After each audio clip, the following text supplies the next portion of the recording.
And Jesus says to love God and to love your neighbor.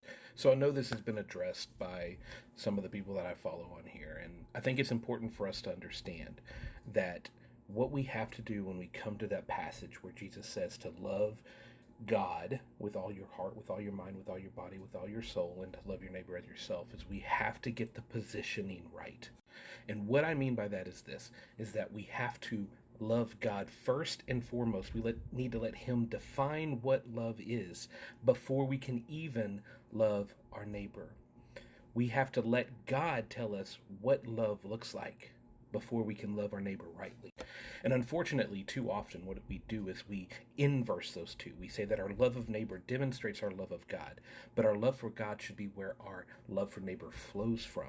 So we have to stand on his truth. We have to stand on his word. We have to stand on what he has shown us, what he has told us, who he has revealed himself to be, in order to demonstrate love to others. And we also have to recognize love is not tolerance.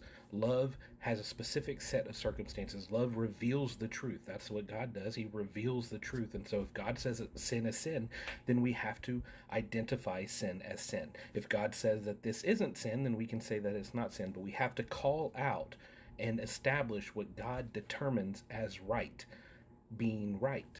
And unfortunately, this isn't popular because we think that our horizontal relationships, our relationships with one another, are more important than our relationship with God in this time and in this culture that we live in.